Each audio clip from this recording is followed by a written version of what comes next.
the all-new turbocharged Nissan Murano, the rugged Nissan Pathfinder, and the best-selling Nissan Rogue. Visit Nissan today and drive away in an award-winning SUV. Now get 0% APR financing for 60 months on the 2025 Nissan Rogue, Pathfinder, or Murano. Right now it's 6. Encino on edge. New developments after a couple was found dead inside their home. What police are now revealing about that case after yet another set of break-ins in the neighborhood. Plus, new health concerns for Eric Menendez, why attorneys are requesting his immediate release from prison. And developing news tonight involving transgender athletes and their participation in the LA 28 games. This is NBC4 News at 6. And right now at 6, new video shows one of 2 overnight break-ins that's left Encino on edge. Good evening, everyone. I'm Carolyn Johnson. And I'm Annabelle Sedano. Colleen and Michael are off. This one at the home of former Real Housewives of Beverly Hills member Teddy Mellencamp. Those break-ins happened just hours after the community held a meeting with police and the DA to discuss recent burglaries. Little shocks, though. It's definitely shocking. 3 individuals basically jumped the gate, and luckily the cameras detected people jumping, so we kind of knew right away. With things like that, people get freaked out and things can happen, right? And luckily, we're just grateful nothing happened and they just ran out. We're also learning more about the American Idol executive and her husband, both murdered inside their Encino home. Several new revelations about that case, including news that the couple attended a crime prevention meeting the night before they were killed. Investigative reporter Eric Leonard has been following these developments in the case. He joins us live with an update. Eric. Right, well, we've learned Robin Kay and Thomas DeLuca were inside the LAPD's West Valley station the night before they were attacked. They were attending a community meeting to discuss safety in their neighborhood and crime prevention. Investigators have also revealed they believe the accused killer called 911 himself, possibly while still at the crime scene. And I had a chance to connect with Robin and Tom, sitting at the same table that meeting for about 2 hours. LAPD Captain Mike Bland told a group of Encino residents their murders have become personal for him after he spoke with the couple during this police advisory board meeting held July 9th, one day before detectives believe the 2 were murdered. Also new, LA County DA Nathan Hochman has confirmed the husband and wife were shot with their own gun. And he says he suspects the accused killer made a 911 call around the time of the murders. He used his cell phone to contact the police concerning this situation. Actually identified himself by name. That man is 22-year-old Raymond Budarian, now charged with 2 counts of murder and burglary, seen here in an arrest photo released by police. As NBC4 Investigates reported last week, Budarian was recently in jail facing a series of criminal charges, but he was released and the charges dismissed in December by a judge because of Budarian's mental health condition, a legal off-ramp that Hochman said should be more restrictive. It is not fair. It is not right, but that is the laws we have in place now. That second 911 call also raised more questions about the initial police response to the Kay and DeLuca home. It was on July 10th when, around 4 p.m., a neighbor reported seeing someone climb over the wall into the property. The LAPD responded, and at 4:17, an officer aboard a helicopter reported there were no signs of a break-in. Around 4:40, there was the second 911 call, possibly from Budarian, though it's not known if he was still inside. By 5 p.m., officers were still outside, they couldn't get inside, and they left. The couple's bodies were found 4 days later when police were called back to do a welfare check, and the LAPD says that initial response is being examined. If appropriate action wasn't taken, of course, we'll take action. And even if the response to the call met our expectations, we always want to try to do better. She says the number of burglaries and the overall crime rate continues to decline in the West Valley, where the latest published statistics show reductions in the number of burglaries in the last 2 months.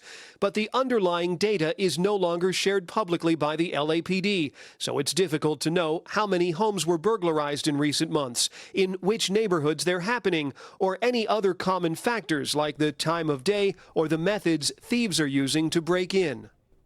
The man charged in that Encino double murder made an initial appearance in court last week. He was ordered back next month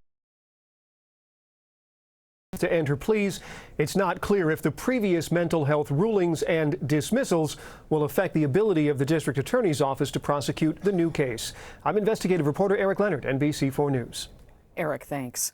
And now to our other top story tonight, an uncertain future for transgender athletes in the Olympics. The U.S. Olympic Committee says it will follow President Donald Trump's orders when it comes to banning transgender athletes from competing in women's sports. NBC4's Lolita Lopez joins us now as LA gets ready to host the world for the Summer Games in 2028. Lolita. Yeah, this change came rather quietly, and we have not heard from the USOPC since. But it seems to be a reversal of what they said just months ago in April when it was not appropriate to take a position on this matter. This policy change applies to elite American athletes.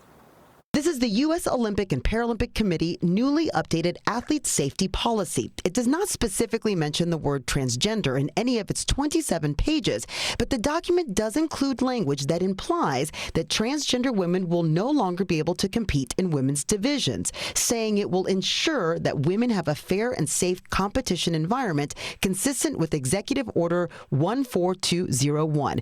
That's the executive order President Trump signed in February, banning transgender women and girls from competing in women's sports.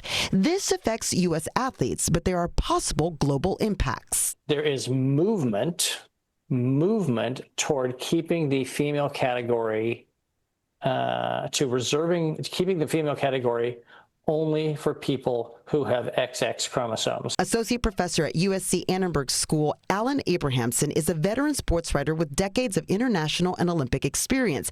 He says while international organizations for each sport set their own standards, President Trump, as the host country's leader in 2028, has influence. Can they come here and do what they want?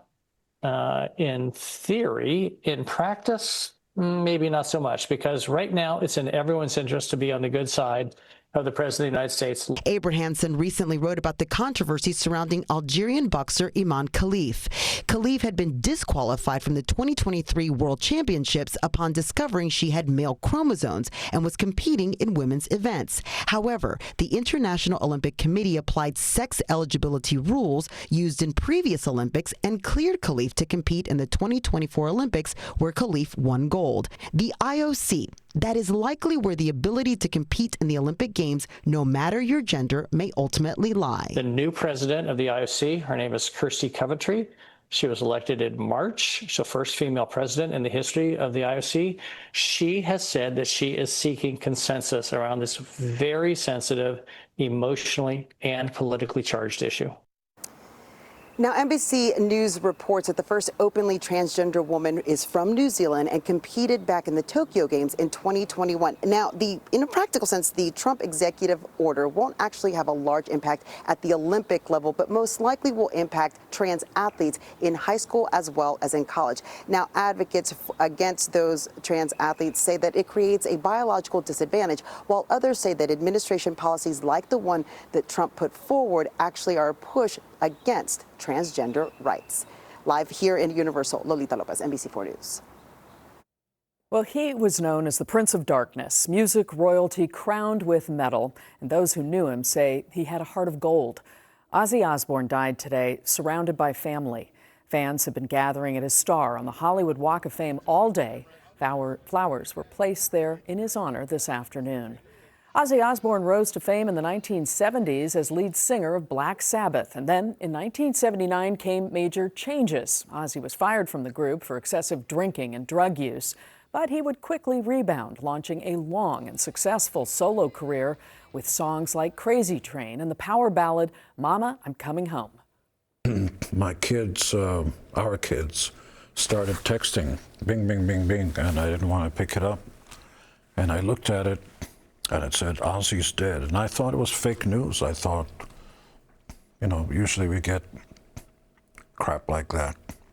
And the more I checked my emails and the phone was ringing, everybody was saying, shocked. Because about a week ago, Ozzy seemed healthy. He was a stand-up guy who treated the Queen of England the way he treated next-door neighbor. It was a career filled with accomplishments, from winning Grammy Awards to the creation of Ozfest, a successful music festival that boosted up-and-coming bands. Ozzy Osbourne was 76 years old. Well, ahead of their high-stakes parole hearing, attorneys for Eric Menendez are requesting his immediate release from prison. His family and legal team say that he's battling a serious medical condition. Robert Kovacic joins us now with the latest details on this. Robert. Carolyn and Annabelle, here's the question of the hour. Are kidney stones a reason to be released from prison? High-powered attorney Mark Garrigo sure thinks so, and he is asking Governor Newsom to do just that. What we know is that Eric Menendez was taken to a hospital from prison on Friday of last week and remains there tonight. Now, this comes almost 1 month before the parole hearings for both Eric and his brother Lyle, after they were resentenced for the shotgun murders of their parents in Beverly Hills in 1989. You may remember our coverage back in May, their resentencing and a judge changing their life in prison sentence to make them eligible for parole. The judge determining the brothers did not pose a, quote, unreasonable risk if they were released. Now, sources close to the Menendez family say that Eric is suffering from kidney stones. Mark Garrigos asked today on TMZ Live if the reason he is asking for Eric's release is because Eric's condition is so serious, it is now considered to be life-threatening. I have to ask, I mean, is this a potentially life-threatening condition? Hopefully not, and I just